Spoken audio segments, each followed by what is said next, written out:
তো এখন আমি বেরিয়ে পড়েছি আমার টুকটুকিকে নিয়ে। এখন যাব আমি সুপার মার্কেট থেকে পানি ওঠাবো। জোহরের নামাজের জন্য দোকান বন্ধ আছে। এখন 10 থেকে 15 মিনিট আমাকে এখানে অপেক্ষা করতে হবে, তারপরে দোকান খুলবে। রুটি আমি উঠিয়ে নিয়েছি 1 রিয়ালের 4 পিস। তো আমি চলে এসেছি সুপার মার্কেটে, যেখান থেকে আমি পানি কিনি। তো এখান থেকে আমি 4 ডাব্বার বিল আমি দিয়ে দিয়েছি। তারপরে ওখানে যে লেবার আছে তাকে বললাম 4টে ডাব্বা আমার গাড়ির পিছনে ডিকিতে উঠিয়ে নিলাম। হোটেল থেকে বিরিয়ানি বিরিয়ানি ভাত নিয়ে এসেছি, তখন অর্ধেকটা ঢেলে নেব।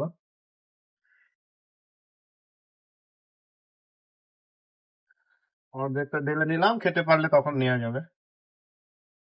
হ্যাঁ। আর আজকে আমি রান্না করেছি আজকে আমি রান্না করেছি বরবটি দিয়ে আপনার আলু ভাজা। বরবটি দিয়ে আলু, তেল খুব বেশি দেওয়া হয়ে গিয়েছে। আপনার বিরিয়ানির সঙ্গে ছিল এই যে আপনার পুদিনা, টমেটো, তারপর হচ্ছে কাঁচা লঙ্কা চাটনি, একটা মিক্স চাটনি। আর এখানে আছে স্যালাড। এখানে স্যালাডে কি আছে, লেবু আছে, পেঁয়াজ আছে। আর এই যে এটা এটা আমাদের দেশে পাওয়া যায় না, কিন্তু এখানে খুব ফেমাস একটা স্যালাড। টেস্ট করি কেমন লাগছে দেখে। বিসমিল্লাহ। মিয়া মিয়া।